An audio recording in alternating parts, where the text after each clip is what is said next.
Здравствуйте все! Добро пожаловать на канал Магия Песка.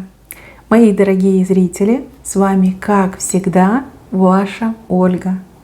Всех вас сердечно благодарю за то, что вы со мной зашли на мой канал, смотрите это видео, за вашу невероятную теплую поддержку в комментариях, лайками, за вашу помощь, мои хорошие. Земной вам поклон. Сегодня у нас будет отсыпочка на такую тему. Получится ли у вас быть вместе с загаданным вами мужчиной? Загадайте на себя, загадайте на мужчину, так и спросите, будем ли мы вместе, будем ли мы парой, будем ли мы семьей, да и вообще, что с нами будет. Загадывайте, давайте вместе посмотрим. Я прошу высшие силы дать мне возможность ответить на все ваши вопросы и послать для вас только самую важную, нужную и полезную информацию. Пусть высшие силы ходят моими руками, пусть кровь то, что чувствует скрыто. Ой, как тут все странно, ой, как все тут непросто. Ну что ж, и такое в жизни бывает. Смотрите, как вас четко показал песок. Вас показали просто невероятной райской птичкой, неземной красоты, очень светлой душой, очень талантливой, но просто невероятной. Вы чудо, вы дива, вы звезда, понимаете? Вы звезда. Вот она вы, видите, такой хакало красивый, какие невероятные перышки, крылышки, боже мой, красота, загляденье. А мужчина рядом с вами, ну вот четко маленький, видите, с длинным клювом, дятел. Ах, девочки, любовь зла, да, и дятла полюбишь. Может быть, он еще вырастет, да? Может быть, он еще там оперится, преобразится. Но если он рожден дятлом, то, наверное, что-то в этом есть. Я не хочу обидеть вашего мужчину, никто не хочет его обижать. Но вот четко показывает, да, насколько вы разные, насколько вы прекрасны, совершенны, и насколько он вот такой прям обычный, банальный, ну, мужик мужиком, грубо говоря, да, плюс еще дятлом показали, скорее всего, умеет выносить мозг и делает это часто и регулярно. Может быть, у вас от него голова болит, потому что вы его не понимаете. Вам ведь он кажется прекрасным орлом, гордым, красивым орлом, ястребом. А по факту он просто дятел. На данный период времени он просто дятел. Так, я так понимаю, что обидела очень многих, да, чувства многих зацепила. Девчонки, это не я. Это так видят высшие силы. И именно высшие силы, да, вы слышите, я призываю высшие силы, я прошу, чтобы водили моими руками. Вот именно они передают такие рисунки. Здесь вы для него как награда, а он для вас как испытание, что ли, так идет. Да? Испытать свою нервную систему на прочность рядом с дятлом. Ну а ему, конечно, вот награда. Райская птичка прилетела, и ему досталось. На него внимание обратила. Да? Мужчина чувствует свою ущербность по сравнению с вами. И сейчас скажу вещь, которая тоже вам очень не понравится, но которая здесь очевидна. Он вам завидует. Он вам завидует тому, что вы такая есть, такой вас создала природа. Либо вы сама такой стали, да, благодаря своим стремлениям, благодаря работе над собой, благодаря своему характеру. Вот он это видит и понимает, что он вас недостоин. Он понимает, что в любой момент вы можете просто взять и упорхнуть. И он ничего с этим сделать не сможет. Ему нечем вас удержать, да, ему особо и нечего вам предложить. Ну, навряд ли он вам будет предлагать выносить вам мозг, да, и навряд ли вы на это согласитесь. Ну вот приблизительно такая картинка. Вообще очень странно. Вы не обижайтесь. Сейчас буду очень много извиняться, потому что картинка, конечно, вышла очень сложная. Есть такое ощущение, что вы как себя немножечко обесцениваете, да, рядом с ним. Вы себя вот как блеск сбрасываете, чтобы там не сильно выделяться, когда вы вместе находитесь. Он, конечно, этому рад. И он даже может набраться смелости, наглости от вас это требовать. требовать, чтобы вы там менее ярко выглядели, там, не украшали себя, скромнее одевались, меньше косметики, меньше там общались с кем-то, вообще меньше из дома выходили. Просто вот сидели бы там запертая на кухне, и ему там кашеварили, и встречали его каждый раз, когда он соизволит прийти. Да, это его мечта, это его желание. Он хоть и дятел, но он большой собственник. Вот. И вы, возможно, уже идете у него на поводу, потому что вы к нему прониклись чувствами. И я сейчас тоже скажу не очень приятную вам вещь. Эти чувства, они релевантны к любви, но не на 100%. Скорее, как в какой-то момент вы его то ли пожалели, то ли вы какой-то его грустной историей прониклись. Не совсем это про любовь, больше как про жалость, больше как про какой-то материнский инстинкт, может быть, какой-то извращенный, но материнский инстинкт. Вы, пожалуйста, меня извините. Вот правда, я всего лишь медиум, я передаю образы, которые я вижу. Я передаю ту информацию, которая мне приходит, которую я читаю в потоке. Вот идет именно такая. Если вы сейчас уйдете с моего канала, это ваше дело, я ни на кого не обижусь. Хотите услышать, как есть, пожалуйста, оставайтесь. Если вам это неприятно, переходите, пожалуйста, на другие видео, на другие каналы. Их огромное количество в Ютубе. Но вот идет, вы сами видите, вот она, вы, красивая райская птичка, и вот он, маленький скромный дятел. Ну что я могу сказать? Не могу же я сказать, что он орел, либо он принц. Если он маленький дятел, ну что мне говорить? Ой, да. Ах, еще и завистливый маленький дятел. Ладно, девочки. Хорошее. Что в нем есть хорошее? Во-первых, он очень прижимистый, он запасливый, он может делать запасы, скорее всего, он их делает. Если вы вместе как-то уже там идете на сближение, он вам, скорее всего, не рассказывает о том, что у него там есть заначки, какие-то там счета в разных банках, не говорит и не скажет. Он всегда будет делать запас, он всегда будет к этому стремиться.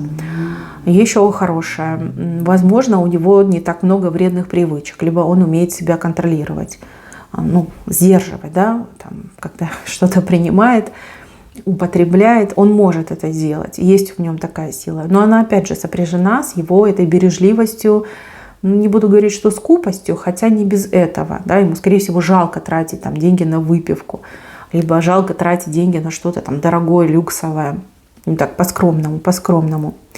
Он очень амбициозный, невероятно амбициозный, но,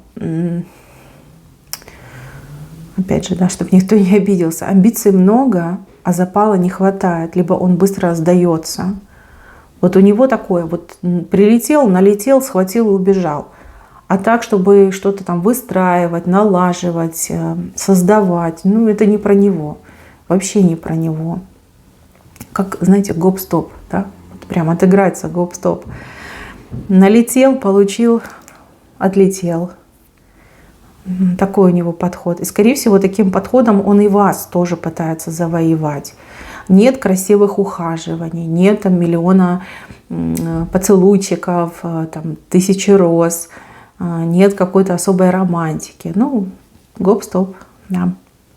И еще какое-то прошлое у этого мужчины, которое он скрывает. Прошлое, причем, но оно еще за ним тянется. Там не все точки поставлены. Много запятых я вижу в его прошлом. Возможность вернуться в прошлое прямо сейчас, в любой момент, когда захочу. И, может быть, это тоже связано с его вот этой бережливостью. Да, он думает, вдруг пригодится, да, вдруг пригодится. Зачем мне рвать какие-то отношения, с кем-то прощаться, вдруг мне еще пригодится. Вот это есть. Там есть какие-то барышни, о которых вы не знаете и не догадываетесь, но они есть. Он не активно с ними общается, может быть, как-то пассивно, но они есть. Есть, понимаете? И еще я вижу, что он очень привязан к какой-то женщине. Но тут больше похоже либо мама, либо бабушка, может быть, даже сестра. Прям привязан к ней. Привязан. И он не желает от нее отвязываться. Не желает. Тоже как-то, знаете, его не красит. Да, вам всегда придется его с кем-то делить. Либо для него всегда в авторитете будет какая-то другая женщина, а вы так, уже на вторых ролях. Мужчина упустил очень много возможностей в свое время. из-за своей какой-то робости, нерешительности. Вы знаете, как в себя не мог поверить, либо себе не доверял, либо даже в какой-то момент, ну нет, лениться нет, скорее как не доверял себе. А может и ленился, кстати, и так может быть. Потому что не зря здесь показывают перекосы.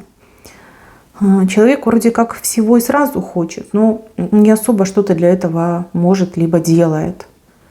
Так же и с вами, понимаете, так же и с вами. Если бы вы не проявляли инициативу, если бы вы не подавали ему там знаки и сигналы, он бы к вам не подошел. Просто бы не подошел, бы не стал тратить силы и энергию. Он бы сказал: красивая, но не моя, да. Ну что мне тратить время? Я пойду найду там поудобнее, попроще. Вот. Еще его смущает действительно момент трат на вас. Может быть, у вас какие-то, не знаю, проблемы в жизни есть. Либо вы привыкли к определенному уровню жизни, либо вы стремитесь к определенному уровню жизни. Вы ему об этом говорите, и он такой всегда кривится и думает: ну ничего себе, это же дорого, да? Это же дорого, ну почему? Почему я должен за это платить? Не, меня все устраивает так, да, я не хочу платить. Мне это ни к чему. Вот. Еще он не разделяет ваши цели, связанные с вашей работой, с вашим бизнесом, с вашей карьерой. Вообще у него какой-то такой домостроевский подход, который он, как немножко скрывает. Он как латентный такой домостроевец. С одной стороны, он говорит: да, все равны, там, женщины, мужчины, все классно, все нормально. А с другой стороны, опять же, хочется закрыть вас на кухне и никуда вас не выпускать, не подпускать, чтобы вообще ни с кем не общались. Да. У меня другой вопрос. А хорошо ли вы знаете этого мужчину? Насколько хорошо вы его знаете, девочки? Вот правда. Такое впечатление, что вы живете в иллюзиях. Вот в какой-то момент вам его стало жалко, вы к нему прониклись каким-то чувством жалости, потом начали что-то в нем хорошее искать, симпатичное, вот как сами в него стали влюбляться. Не потому, что влюбились, а потому, что вам стало его жалко. В какой-то момент что-то произошло. Как сами себя уговорили, что он очень хороший, что его жалко и что его нужно любить, да, потому что его никто не любит. И он так несчастно выглядит. Мне вообще такой идет сценарий. Как сами себя заставили в него влюбиться. Либо уговариваете его любить. Сами себя уговариваете. Как будто бы ваш мозг с вашим сердцем договаривается. Сердце говорит: ну нет, нет, нет. А мозг говорит: ну смотри, какой он жалкий, смотри, какой он несчастный. Ну давай, немножко полюби его. Как-то так. Я уж, извините, говорю, как вижу. Теперь мы переходим к венцу. В венце здесь, если честно, все очень просто и понятно.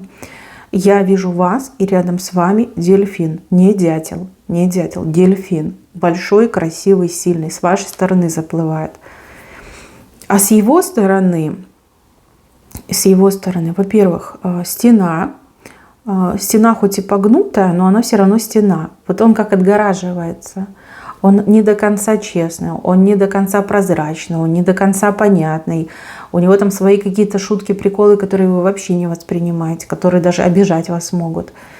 То есть чем ближе вы друг к другу подходите, тем выше строит он стену между вами. Не потому, что он вас там не хочет, не любит, а потому, что он видит, что он вас недостоин. Потому что он понимает, что вы птица высокого полета, а он дятел. Понимаете, далеко, высоко не полетит. Максимум там от дерева к дереву, да? От столба до столба. И он боится, что вы поймете, кто он на самом деле. Он боится, что вы его раскусите, и выстраивает эту стену. Отношения ваши, скорее всего, не получатся по двум причинам. Первая причина – мужчина сам выстраивает стену между вами. И вторая причина – это появление вот этого прекрасного дельфина с правой стороны. Дельфин, кстати, у вас появится в течение 1,5-2 месяца. Вот так, что прям вы уже познакомились и общались. Это новый мужчина, которого вы еще совершенно не знаете.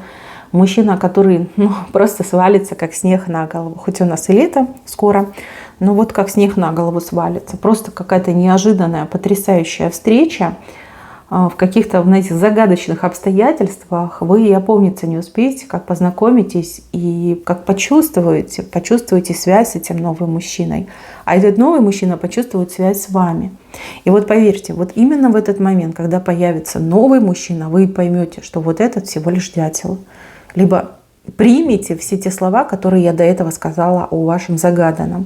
То есть вы с ними согласитесь, вы скажете: ну да, В принципе, да. Ольга была права. Как-то да. Новый мужчина у вас, девочки. Я понимаю, что вы сейчас влюблены и, скорее всего, очень сильно расстроитесь, но я вижу рядом с вами более достойного мужчину. Мужчина, который с вами на одной волне будет. Мужчина, который мыслит такими же категориями, как вы, с такими же стремлениями, мечтами, желаниями. Знаете, как роднулечка ваша, как родная душа. Ну, как правда говорят, половиночка, да, половиночка, вторая половиночка появится. Кстати, с этим другим мужчиной у вас встреча была запланирована, ну, буквально с момента вашего рождения, да. Вот для него было запланировано и для вас. И вот все дороги, и его дороги, и ваши дороги ведут к вашей встрече. К вашей встрече. Вижу, что у вас сначала тройка будет, ну, общаться будете просто, да, как дружить, общаться. И потом уже перейдете в двоечку. Здесь мужчина очень красиво будет ухаживать. И ему будет тяжело, но он будет вас добиваться, девочки. Будет вас добиваться. Сейчас я еще на картах вам посмотрю. Посмотрю на этого и на второго. Что оракулы скажут про этих двух товарищей, претендентов на вашу руку? Кому вы тут сердечко по-настоящему отдадите? Ну и с кем вам будет легче и лучше, да? С кем будет правильнее связать свою жизнь? Потому что два совершенно противоположных характера. Два разных мужчины с разным, ну, с разным мозгом. Давайте так уж прямо говорить, называть вещи своими именами. Так, номер 1 загаданный. Номер 2 будущий.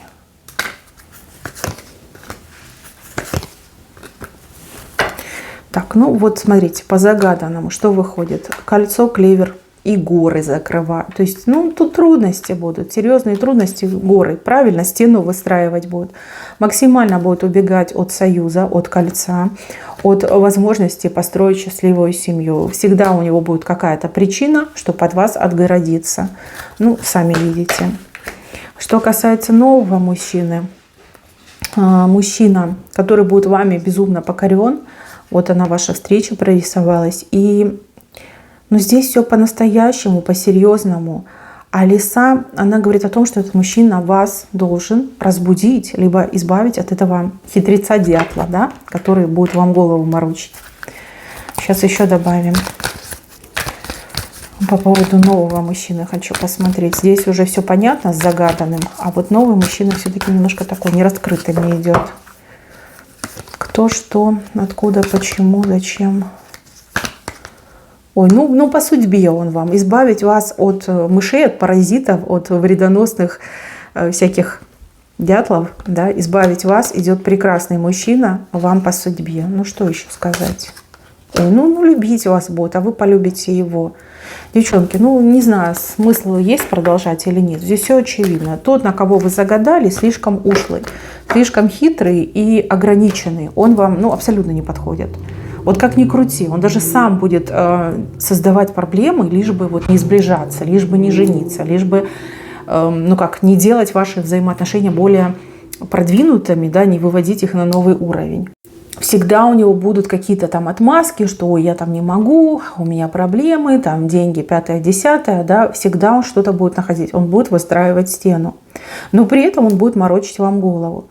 А вот новый мужчина, он таки идет, чтобы вас избавить от этих всех неподходящих, значит, претендентов и подарить вам настоящую любовь, защитить вас и подарить вам настоящую любовь. Знаете, как этот рыцарь без страха и упрека, а вы его дама сердца будете. Ну, дельфин, это же такая любовь, это же романтика, это фонтан эмоций, причем не поддельных и настоящих. Извините, если я кого-то разочаровала, но вот честно, вы будете счастливы, но не с тем, кого вы загадали, а совершенно с другим мужчиной. Вам по судьбе быть счастливой, и вы ею будете, но с другим мужчиной. Мои хорошие, на этом все. Извините, если кому не понравилось, но какая информация вышла, ту я вам и озвучила. Берегите себя, счастья вам, мои девочки, и пусть Создатель вас бережет. Всем спасибо, всем пока-пока.